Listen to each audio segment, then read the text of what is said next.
देश में एक ही दिन में 4 से बढ़कर 21 तक पहुंच गए हैं ओमिक्रॉन वेरिएंट से संक्रमित मरीज। देश में नए वेरिएंट के अब तक कुल 21 मामले सामने आ चुके हैं और 5 अलग अलग राज्यों तक ओमिक्रॉन वेरिएंट पहुंच गया है। राजस्थान में सबसे ज्यादा 9 केस हैं, महाराष्ट्र में 8 केस हैं, दिल्ली में 1, कर्नाटक में 2 और गुजरात में 1 मरीज है जो ओमिक्रॉन वेरिएंट से संक्रमित है। तो एक दिन पहले तक जो केसेस 4 थे वो बढ़कर अब 21 हो गए हैं। 5 राज्यों तक ओमिक्रॉन वेरिएंट पहुंच गया है।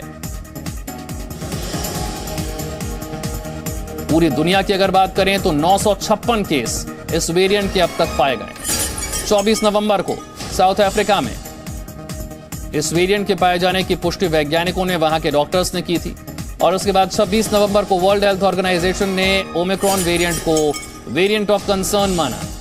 दुनिया भर के देशों की तरफ से पाबंदियां लगनी शुरू हुई। कई जगह पर इंटरनेशनल फ्लाइट का ऑपरेशन रुक गया। भारत में अब तक 21 केस पाए गए।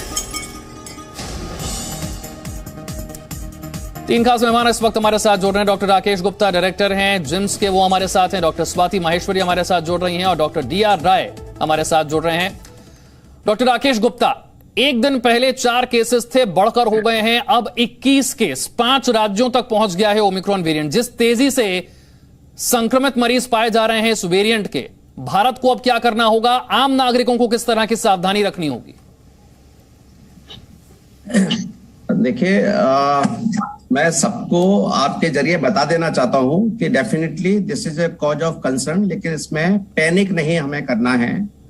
वायरस जैसे हमने देखा पहले अल्फा या फिर बीटा, गामा, डेल्टा, भी ओमिक्रॉन, तो ये स्वाभाविक था कि वेरिएशन आएगा नया, लेकिन ये थोड़ा आश्चर्यजनक वेरिएशन है बिकॉज इसमें इट इज हेवीली म्यूटेटेड और ज्यादातर म्यूटेशन एक स्पाइक प्रोटीन्स में है, जिससे इसकी पेनिट्रेशन शक्ति थोड़ी ज्यादा है, इसकी ट्रांसमिसिबिलिटी ज्यादा है और ज्यादा कंटेजियस है। लेकिन इस एक सिल्वर लाइनिंग में एक अच्छा भी है कि इससे मृत्यु दर बढ़ी नहीं है।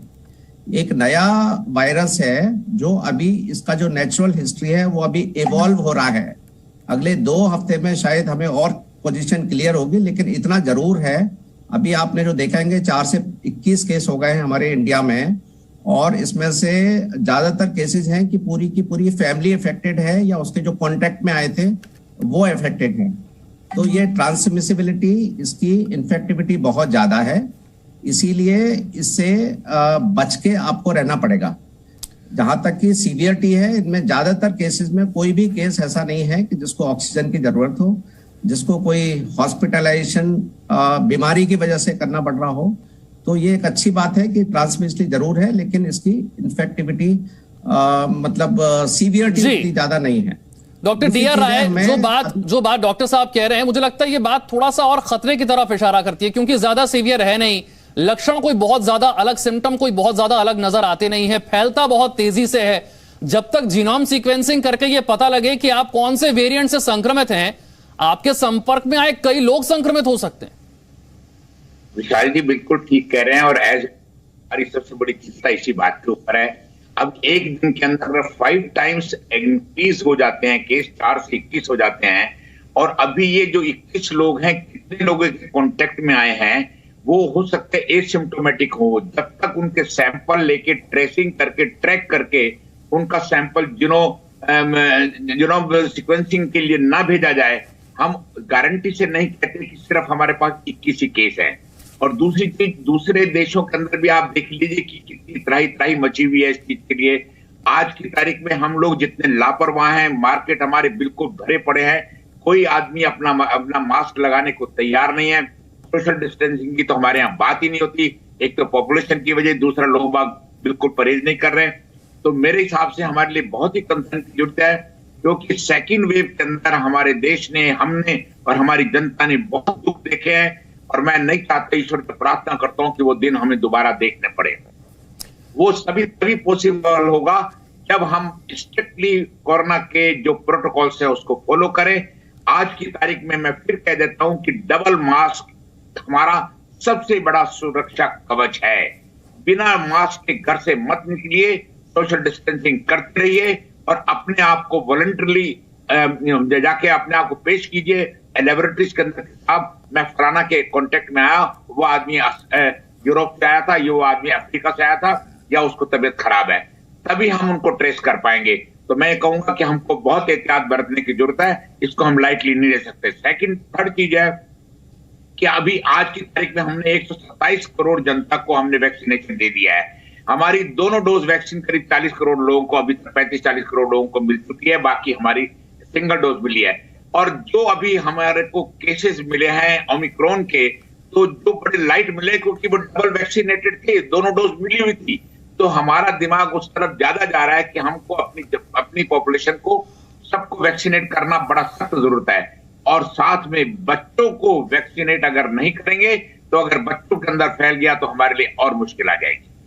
ठीक है डॉक्टर स्वाति माहेश्वरी, एक सवाल बार बार उठता है जब दुनिया के अलग अलग देश जो कदम उठा रहे हैं आप उन्हें देखते हैं, तो एक सवाल आता है कि क्या हम कुछ मिस तो नहीं कर रहे, कहीं हम कुछ देरी तो नहीं कर रहे। कई ऐसे देश हैं जिन्होंने अपने बॉर्डर सील कर दिए, कई जगह पर जो पार्शियल लॉकडाउन है वो लग गया है, कई देशों में बूस्टर डोज लगाने शुरू हो चुके हैं। ऐसे में जो लोग भारत में हैं उनके मन में सवाल उठना स्वाभाविक है कि कुछ ऐसा तो नहीं है जो हम मिस कर रहे हैं।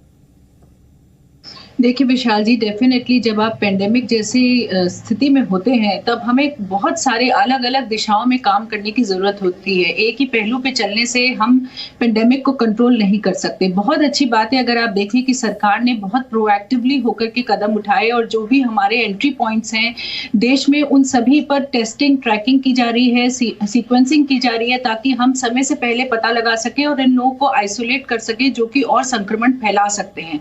वहीं साथ में जरूरी ये भी है कि जिस तरह से गंभीरता के साथ हमारा जो इस वक्त टीकाकरण अभियान चल रहा है, और अभी आपने जैसे बोला भी कि हम हर घर दस्तक जो है उसको और ज्यादा विस्तार से लेके जाने वाले हैं आगे, ऐसे में बूस्टर डोज के ऊपर भी जरूर हमें एक जल्द से जल्द निर्णय लेने की जरूरत है। क्योंकि जिस तरह से यूके, इजराइल सभी देशों से स्टडीज सामने आई हैं उससे साफ तौर से दिख रहा है कि जो इम्यूनिटी लेवल है, जिन लोगों को काफी पहले लगभग साल भर हो गया है वैक्सीन लगे हुए, उनका इम्यूनिटी लेवल जो है वो धीरे धीरे कम होने लगता है और उसको दोबारा से एक्टिवेट करना और उनको और बेहतर सुरक्षा देने की जरूरत है। तो हमें बूस्टर डोज के ऊपर जल्द से निर्णय लेना होगा, खास तौर से फ्रंटलाइन जो हमारे कोरोना वॉरियर्स हैं उनके लिए, क्योंकि उन्हें सबसे पहले वैक्सीन लगनी शुरू हुई थी।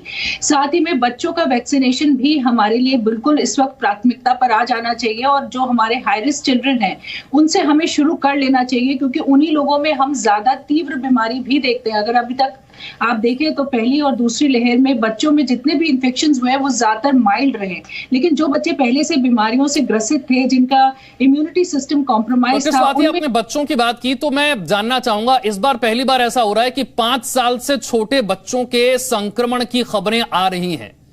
जो हमारे पास लिमिटेड जानकारी है उसके मुताबिक कितना असर बच्चों पर कर रहा है ये वेरिएंट?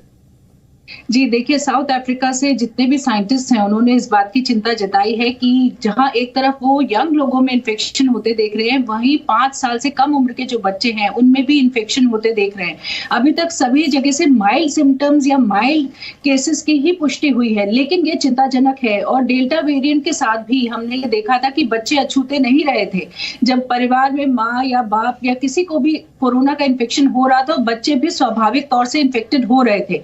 जरूर मैक्सिमम केसेस में हमने माइल्ड केसेस देखे, लेकिन हमें यह नहीं भूलना चाहिए कि कुछ बच्चे सीरियस भी होते हैं। हमने मल्टी सिस्टम इन्फ्लेमेटरी डिसऑर्डर्स बच्चों में भी देखे हैं, जो कि काफी घातक हो सकता है बच्चों के लिए।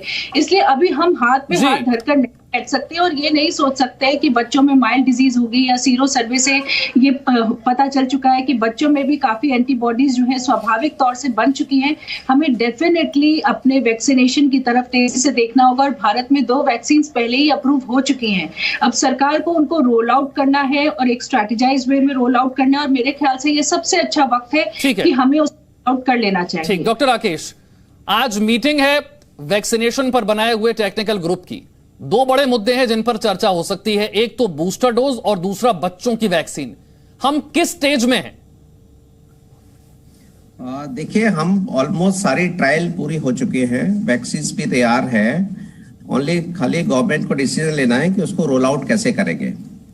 ये दोनों बहुत इंपॉर्टेंट हैं। बूस्टर डोज भी खासतौर से एल्डरली को और हाई रिस्क को दे कैन स्टार्ट इनिशियली, बाद में, और बच्चों की वैक्सीन तो 5 साल से ऊपर बच्चों की वैक्सीन डेफिनेटली तैयार भी है हमारे पास।